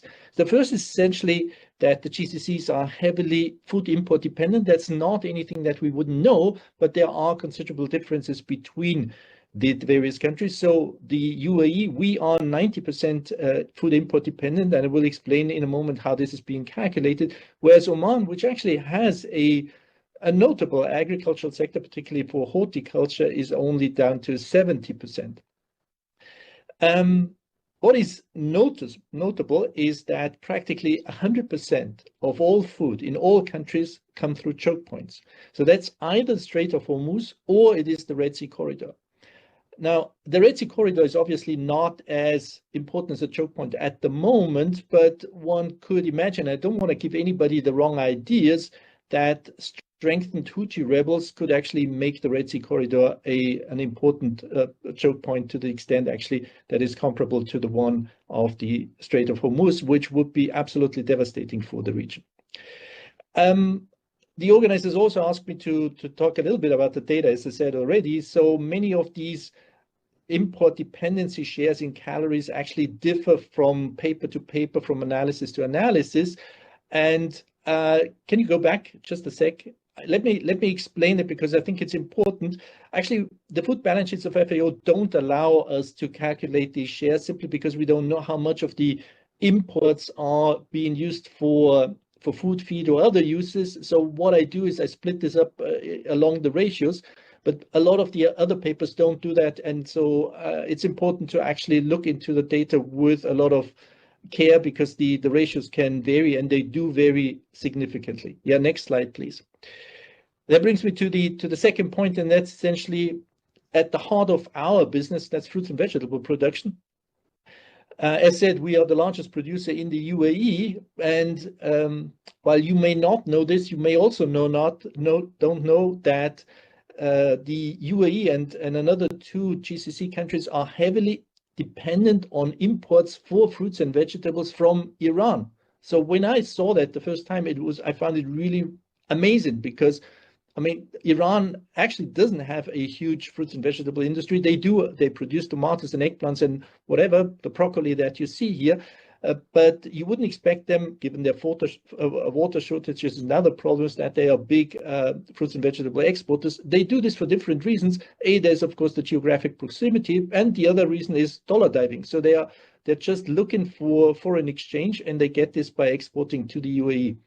Now, those of you who read The Economist actually know the entire story. There was an excellent article last year in July on in The Economist called Forbidden Fruit, and it really laid out in every detail what the problems are, and it essentially made clear that the Strait of Hormuz is an incredible choke point for the UAE, and that alternative sources should be sought. And of course, that hasn't happened. So it was not us who said to the government, we told you so, but The Economist did, and unfortunately, very little happened. Can we now look into the next slide with the actual imports? Yes, and if you just press enter, you will see some of the boxes pop up, hopefully exactly. So we see actually 3 countries really import. That's from Iran, it's UAE, Oman, and Qatar. And the other 3, Bahrain, Kuwait, and KSA don't. KSA, actually, Saudi doesn't import anything. So that's probably for political reasons. I have no other explanations. It's not entirely true. There's some stuff coming through Oman. These are re-exports that come from Iran into Oman, and they go on to Saudi. What we worry about, if you just press enter again, that's essentially the same that happened to our tomatoes, eggplants, cucumbers, etc., will also happen to the various berries, which are the most lucrative business for us. And it could well be that Iran also exports in the future. At least this was the status quo ante. It's certainly different now, but we were a bit afraid that they could enter that market. Next, please. Next slide, please. Thank you. So that's the final slide. And again, I'm following up on the request to look into the data. So and the third point, essentially, the world depends heavily on GCC fertilizer exports, and actually more than you will think if you just consume the readily available statistics. And by this, I mean FAO-Stat or FAO-Stat, Comtrade, WITS, ITC. AMIS doesn't actually provide any up-to-date information, and I don't know whether it's a feature or a bug. And then we have our own database, which is on a monthly basis and is absolutely comprehensive, at least for the Gulf countries. So if we just zero in on the UAE and look into their urea exports, and I on purpose selected urea because it's a very defined product and it's a defined HS code 310210, then we see that according to FAO, Comtrade, WITS, ITC, etc. stats, there's practically no exports. It's just 11,000 tons with some minor differences between the sources. If we look into our own, we see it's 2.1 million tons. Now, why do I believe that our own statistics is a lot better? For the very simple reason, because we know that ADNOC, the Abu Dhabi National Oil Company, has a production capacity for urea of 2.1 million tons, and that's practically all exported because urea is used a lot outside the UAE, but not inside the UAE. So that also means that, and then you see the same for Oman, etc., etc. And we know where these exports go to. They go to Brazil, they go to Australia, they go to India. So some of the reporters may not be that accurate, but many of them are. That really means that practically 1/3 of all urea that is being exported from the Gulf countries this is essentially their share in the global urea economy, and that's of course a significant risk. I don't know exactly what the other numbers or the numbers from other papers are. Perhaps the numerator and the denominator are distorted in the same way, and they come up with similar estimates. But I think this is a significant share, and one should not underestimate its importance. Thank you. Thank you, Josef. And I wanted to ask a brief follow-up question. I mean, given the climate in the Gulf region, what can countries do, governments, public and private sector as well, do to bolster the region's food security and food production? Yeah, absolutely. Excellent question. So we actually have no natural growing environment. It doesn't take that you look into the global agroecological zone database or anything like that. It's practically desert. So there is no fertile land that is suitable for rain-fed agriculture or practically for open field agriculture anyway. So what we do at Pure Harvest, essentially, we replace the missing natural environment with a controlled environment. And that's not only possible for fruits and vegetables, it's also possible for milk, for poultry, for fruits and vegetables more generally than ours. It's also possible for RAS aquaculture, and of course for all sorts of other cut flowers and et cetera, which are not food items but cash crops. So that is possible. What is not possible are the food staples, are the row crops, and they need to be imported no matter what. There are some timid attempts in Sharjah to produce wheat, but that is eerily reminiscent of the mistakes that Saudi Arabia made in the 1990s and should not be repeated. Importantly, and I'm also advising the government, is that there is a possibility of cushioning supply shocks through a smart stock management. And what we are essentially proposing is to develop a supersized processing industry, say a flour milling industry or oilseeds crush industry, and that supersized industry would essentially import the raw products and export the processed products to the extent it's not consumed internally. That supersized industry would automatically hold pipeline stocks way in excess of normal needs for a country like that. So these pipeline stocks could be used as food security stocks in the case in times of scarcity and problems, and that actually should be done. And this idea could be expanded, of course, to other commodities and areas, and food processing actually would be a natural buffer that could be developed at low cost and actually at savings.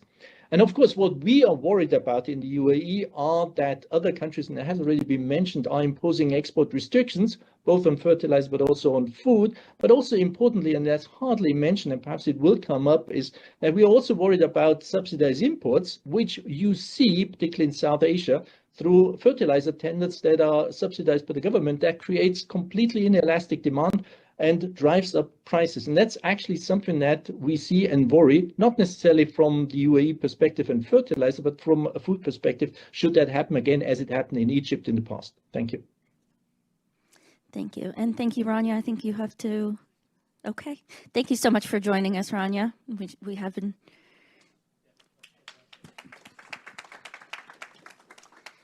I want to continue on virtual with Rakesh. Hello, welcome. And let's hone in on a country-specific example of India, the world's largest importer of urea. Can you give us an overall picture of fertilizer use in the country, including the specific reliance on Gulf countries? India's specific reliance. Good morning, good afternoon, everyone. I'm very glad to be here with all of you. I have few slides to capture some of the data that is being talked of. So if we look at our Indian scenario, we consume almost about 69 to 70 million tons of fertilizer. Can I have the next slide, please? And out of that, about 50% is on account of urea. It was mentioned by one of the speakers on the high consumptions of urea in India because of the subsidy factors and all. I'll cover some of these points in my later part of the presentation. And then in addition to fertilizers, we also have raw material imports. So if you look at ammonia, phosphate, rock phosphate, these are other large commodities that we import to process to granulate in India. Next slide, please. So in terms of our overall imports, these numbers would show that 18 to 20% of our urea consumed is imported. Similarly, about 55% of DAP is imported. MOP is, of course, 100% imported. And then NPs and NPKs are almost 16% imported. And quite a substantial quantity of these commodities come from Gulf countries. Next, please. So here you see all these countries are suppliers to India. We get urea, we get DAP, we get sulfur, we get ammonia. So all Saudi Arabia, Bahrain, Kuwait, and Abu Dhabi, UAE, all these countries, Oman, they have been suppliers to India. Next, please. So the current impasse has really affected transportation. Loaded ships are stuck up, and this uncertainty in continuing in future could be a problem to us. So if you look at the tonnage of the quantities that come to India from this region, Strait of Hormuz, is almost, 2.1 million tons of ammonia, sulfur, almost 2 million tons, urea is around 3.9 million tons, and DAP is almost about 1.9 million tons. Next, please. So far, for raw materials, we have been getting supplies from Red Sea, but there have also been issues being raised with regard to possibility of stoppage of Red Sea, that Palam Mandev Strait. If that happens, then the rock phosphate, DAP, phosphoric acid supplies coming from Jordan, that side of the world could also be affected. Gas is also one of the major items that we import. And in fact, if we look at it, almost about 86% of our natural gas consumption is by fertilizer sector, which is imported from abroad. And out of this, Qatar has been one of the major suppliers to India, supplying almost as 27 MMSCMD gas every year. Sorry. Next, please. This is how the prices have affected. If you look at in 1 year, the price trends have gone up like this. But as you know, in India, the farm gate price is subsidized. Government believes in providing affordable price to farmers for the fertilizer, and therefore they keep on looking at higher budgetary allocations for maintaining the MRP and subsidizing in turn the manufacturers or the importers. Next, please. So recently, like for Kharif, this is the season that has started, April to September crop season. They've increased the budgetary allocation, looking at the increase in international prices in the last, ever since this war started. And overall, again, this year, it is expected that almost 18.5 billion US dollars would be going in for subsidy budget for fertilizers. Next, please. We discussed, in some of the other speakers also mentioned about our alternates, diversification of regions for supplies. So India has also been constantly working in this regard. There has been some addition of domestic urea capacity in the last 8 to 10 years. Almost 5 million ton capacity got added. That's of course different, that this is also dependent on imported feedstock, that is LNG. Then the LNG, as I said, largely was dependent on Qatar LNG, which now they have diversified in the last few years to source from other regions, including US, Australia, and other countries. Now, when this whole thing started, war, there was a cut. Yes, they imposed cut of almost 35% on gas supplies to urea manufacturers. But then quickly they were able to buy spot gas, and this was restored to almost 75% and 90%. And today, the urea plants are able to get the gas quantity that they want, which is being met partly by diverting some of the contracts that were earlier owned by Indian gas companies but were supplying to other countries, plus spot gas. So we are back to the normal gas supply. Yes, in between when this war started, we did shut down some of the plants where there were annual turnarounds were due, which normally are taken in April. But then many companies, they advanced their annual turnaround to take lower gas consumption, and then gradually now, since gas is available, so practically all plants are coming on full production. Then there is also concerns on maintaining buffer stocks and inventory management. And this year we have had a good amount of inventory carried forward from the last year, almost 18 million tons higher quantity. But if the supplies don't come in the next 3-4 months, then it's going to be a problem, because it's going to be a peak season for consumption from June onwards. Next, please. Nutrient use efficiency. There was a mention about negative fertilizer response because of overusage and subsidy. Yes, it has been a matter of concern. While they want to supply fertilizer at affordable price, at the same time, there is heavy emphasis on improving nutrient use efficiency, balanced use of fertilizers, and also various alternative fertilizers are being discussed, including nano products like nano urea, nano DAP, nano NPK.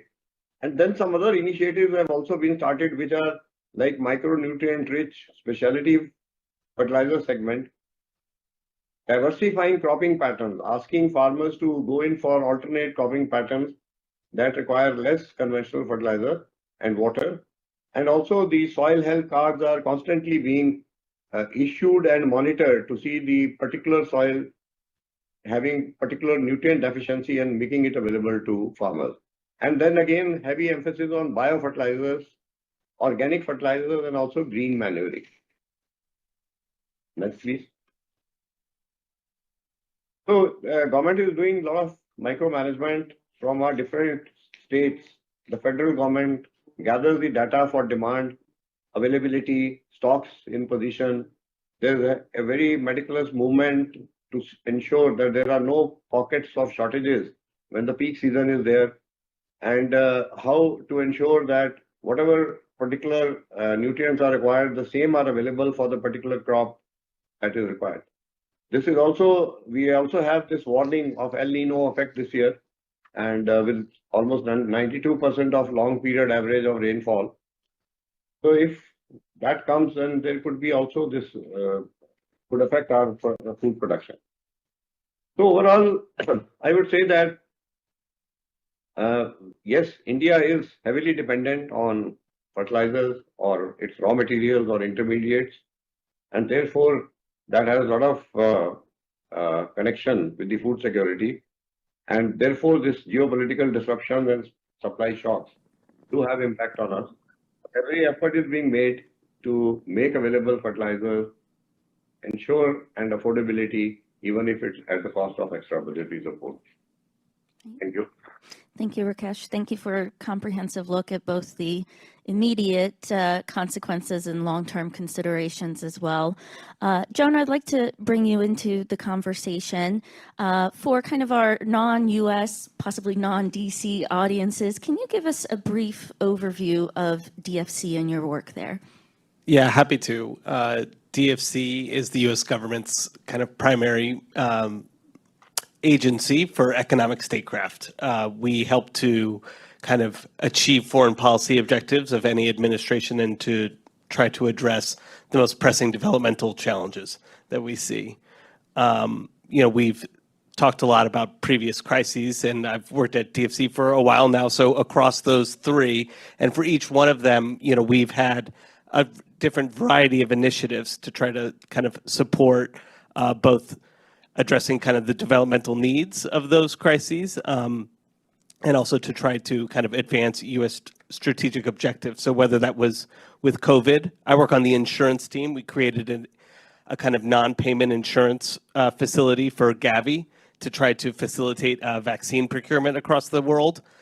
We also created a $1 billion revolving facility to accelerate vaccine deployment. And we actually backstopped the insurance market and Lloyd's to try to similarly expedite shipping of vaccines. For Ukraine, we've issued hundreds of millions of dollars of insurance and loans to support agricultural projects in that country, both from the kind of processing, but also we were talking about fertilizer quite a bit today, and we're trying to support hopefully some fertilizer production in that country as well. And then in our most recent kind of conflict that we're trying to seek to address, there's been this, kind of unique initiative to try to expand maritime insurance to help to facilitate international trade of these like very needed products, both for energy and food security. So we're a wide-ranging institution, but I think we have a unique role to play in trying to support finding private sector solutions often, but we do work with government partners. Great. And so what is DFC doing in terms of pivoting for the current conflict in the Middle East and really addressing issues like diversifying fertilizer use? So I think some of these things you have to have a wide lens in that, some of the work that helps to support diverse supply chains today is work you did 5 years ago to try to, whether that's unstick value chains coming out of Ukraine or support, other kind of fertilizer developments in sub-Saharan Africa or North Africa. So sometimes you reap the benefits of those earlier investments by trying to create alternative supplies. We see that in a intense, unique conflict, there are constraints to what those kind of past-looking investments can generate. In the short term, what we're looking at is trying to develop a kind of very large insurance facility that would be kind of supported by kind of operational parts of the U.S. military that would enable kind of safe passage and insured passage through the Strait of Hormuz as a means to try to accelerate the delivery of needed, whether that's urea or natural gas, to try to kind of move things along and to prevent these supply disruptions. And finally, I want to make sure we leave enough time for questions. But, in terms of the facility you had mentioned, that's more, up in the air at the moment. But what could DFC do to looking ahead to the future to kind of insulate the region, help insulate the region from future shocks? Who knows what they might be, hopefully. That's a good question. I think one of the tools that we have, so I work in political risk insurance. So we obviously are issuing this insurance in politically risky markets. And I'm someone who came with a background in the Middle East. And so I kind of found my place. And I think it's been a home for, our toolkit has been useful for private sector investors in the Middle East, and it has been for generations, and it'll continue to be as a way to give investors confidence to make the big long-term investments that are needed to create these diverse supply chains, whether it's establishing new ports or new liquefaction facilities or new fertilizer production. Those are many-year, multi-million-dollar investments that nobody makes off the cuff. But political risk insurance, which protects against war risk or government interference, helps to provide investors the confidence they need to make those investments for the long term. So unsurprisingly, my inbox is full. I would imagine that the demand for this kind of product will be robust for the future, both for people who are seeking to insure existing assets, but also for companies that had kind of plans in the making and are seeking to try to provide that extra level of security. So I do think we have a role to play there. And then when we're talking about diversifying supply chains, a lot of that is looking to other markets to see where we can develop alternative sources for, these key inputs, agricultural inputs. And, we recently announced a large grant effectively for a potash development in Gabon. I know that that's not urea, but I think there are a variety of other kind of forward-looking investments that we'll make to try to support multiple types of fertilizer production around the world. And then, of course, we're always going to be trying to support U.S. energy security and advance the delivery of U.S. LNG, which is an opportunity for other countries seeking alternative sources. Thank you, Jonah. I wanted to make sure we have some time for questions. If you could introduce yourself and please keep your question brief. Perhaps we start with some online ones if we have some, Charlotte. Sure. Oh, and I'm sorry, let's introduce back. It's like, is there another panel I didn't get the memo on? All right, we're just going to wait for some online questions, and if there's any from the audience, there are a microphone right up here.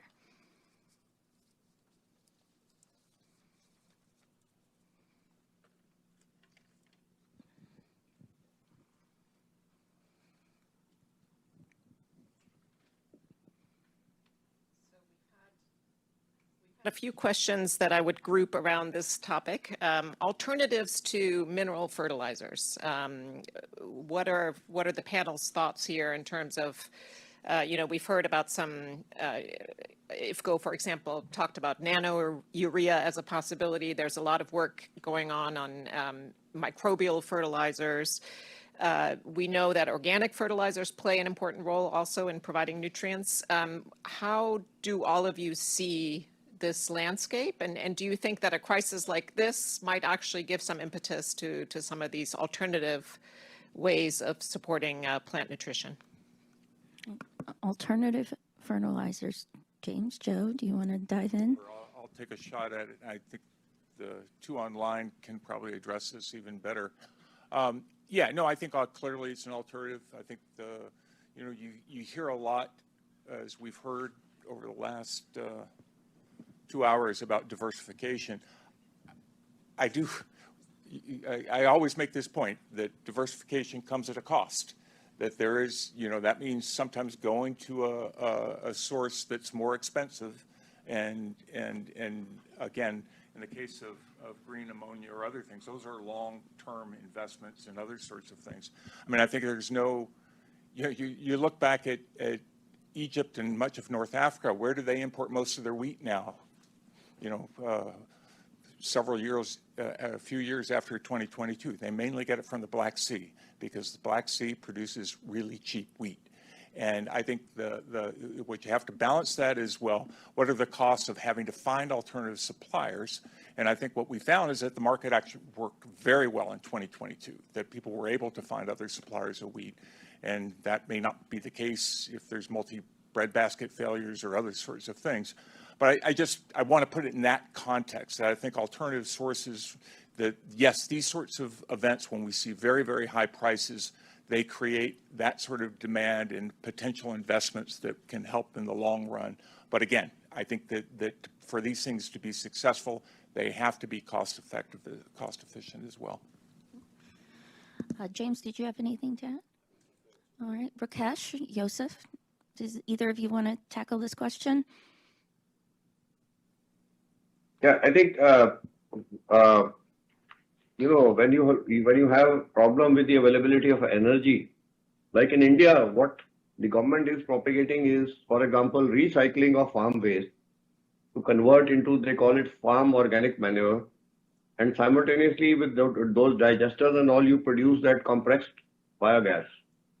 That compressed biogas is being used for domestic fuel supply. So in villages, they are providing connectivity through the pipeline for domestic usage, or they push it on under a compressed gas to the petrol pumps for being used as CNG substitute for vehicles. Then on the biofertilizer side, a lot of rhizobacteria and all companies have set up facilities which are producing. Farmers are accepting that. From cost perspective, they are low energy products, low capex, and they are competitive in terms of MRP to farmers without any subsidy component. Nano is another product, nano urea, nano DAP, they are picking up quite well in India. Apart from IFCO, some other companies have also started producing with their own technology. And government is encouraging that, because that could be a substitute, not a substitute, but to the extent about 20% kind of substitution can take place on against the conventional fertilizers. So I would say that efforts are going on. They cannot overnight substitute entirely the conventional fertilizers, but some reduction in consumption could be a good step to start with. Thank you. Thank you. And Yosef, did you want to add anything? Yeah, a lot of the points I wanted to make have already been made, but I think it's almost trivial to say that diversification is not only important in the diversification of trading partners, and that's something that has been neglected in many of the GCC countries. So I pointed to the fruits and vegetables, which almost exclusively come from Iran.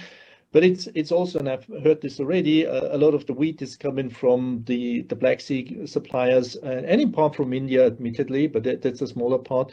So it's all heavily concentrated because, as Joe said, diversification comes at a cost, and that cost essentially the cost of risk mitigation. But if you are so exposed, as many of the GCCs, to choke point closure and price swings, I think it's a good investment to do that. And diversification, of course, also holds for the use of manure. It's not an issue in the Gulf, but in general. So manure exchanges or making manure products more tradable. These are certainly useful investments. Again, the problem, and that's again, it's trivial to state that, is that with the high price swings, it doesn't pay off in many years, and when it pays off, it's not available because it's not profitable on average, or at least in most of the years, it could be profitable on average, but who pays for the down years? As said, and I think that's the most important thing, is to think a little bit beyond these trivial things and look into proposals like a supersized processing industry. So for the UAE, it's really something that I think the country should look into, and I understand that this has already happened to a certain extent, particularly for wheat and rapeseed. So it's to look into these options that are capital intensive, energy intensive, and labor saving, because that's exactly the factor endowment of the country. It has a lot of capital, has a lot of energy, and has relatively little skilled labor. So these are the perfect alternatives. The problem, of course, it requires a policy incentive to start with it. And perhaps a final thing, I'm far from saying that agriculture should be protected, but actually our agriculture is net taxed. Okay, there are some energy subsidies, but we are paying between 5 and 10% for our greenhouses, and we have zero taxation rate, zero tariffs for our tomatoes and cucumbers, etc. So a negative tax on a negative subsidy on agriculture is certainly not the way to promote food security. Thank you. And are there any other questions from the audience? Yes, please.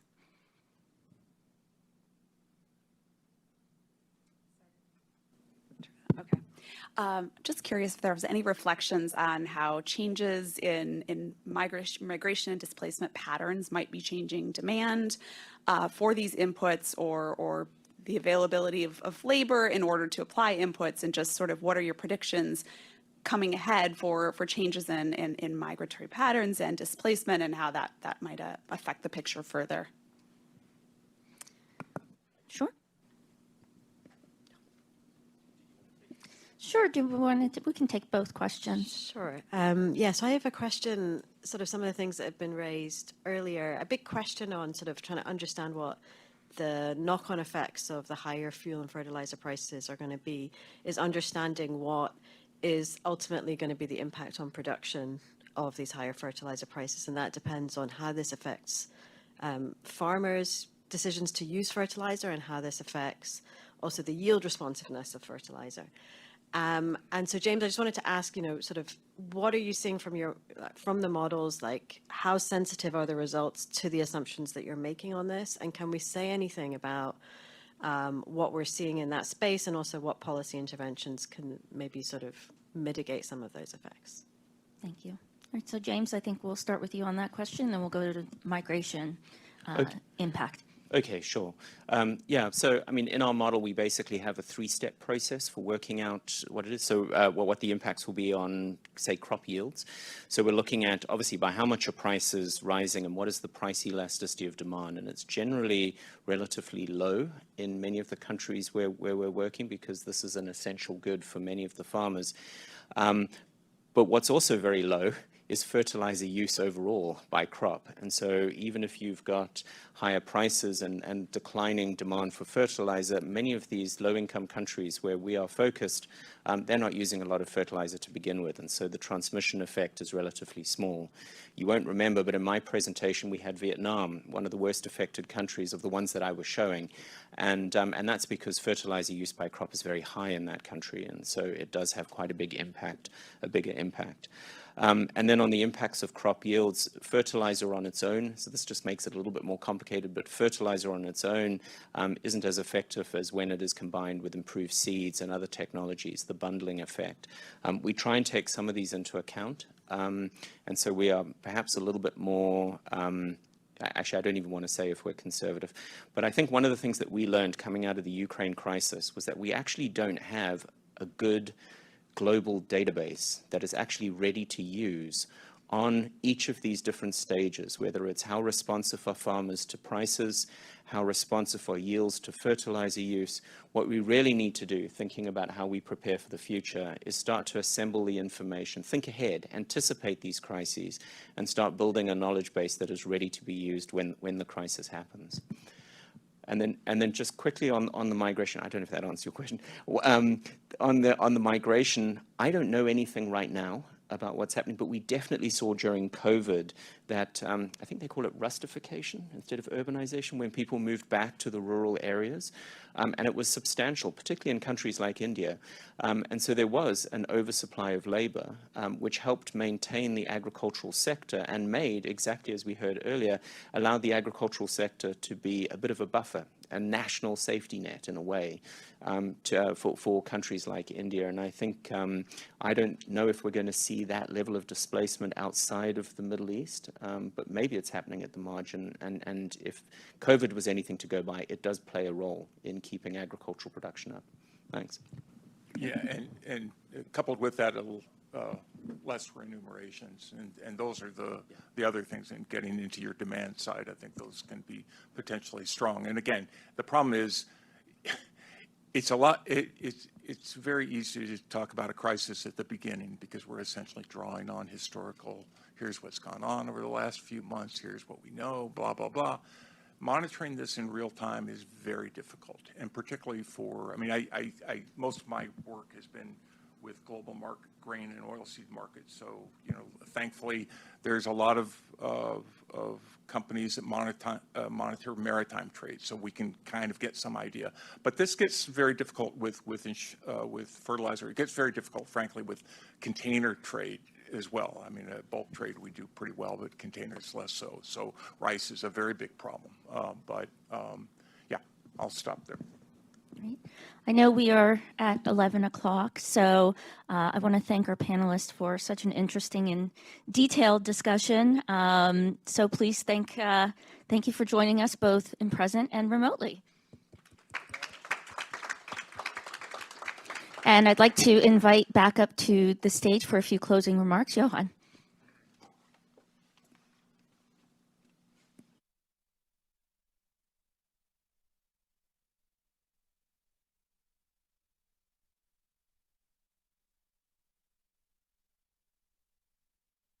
Thank you very much, all the speakers and the moderators. I'm going to keep this short. I mean, everybody's very busy this week. Everybody's busy all the time and during crisis, but particularly I would say, I probably think this week, maybe just 3 points that we've covered. I mean, it was a long session, okay, with a lot of different angles, looking at the problem, a lot of different perspectives from the private sector, market analysts, all strategies from the MDBs, the World Food Programme.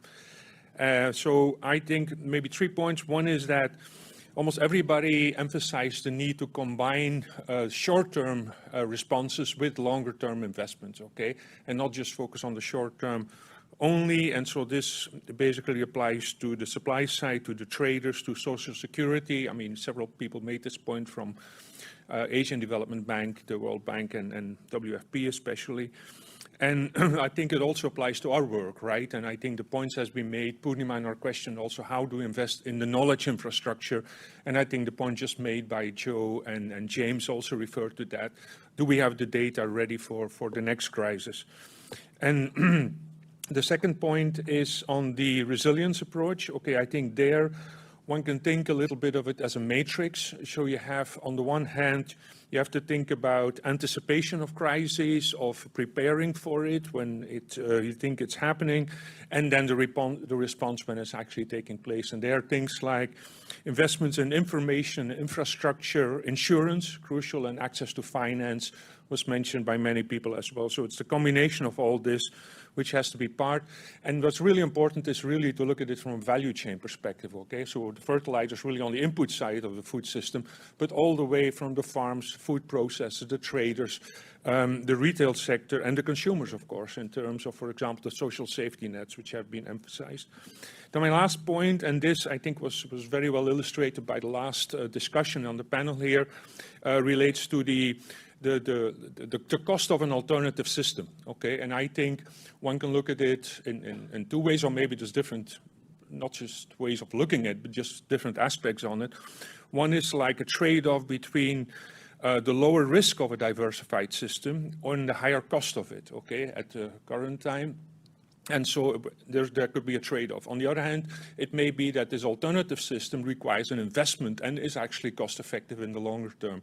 And I think these are two different perspectives, and I think that's a very important question. It also depends on what the reference is. Is the reference a stable system with an occasional crisis, or are the crises the norm?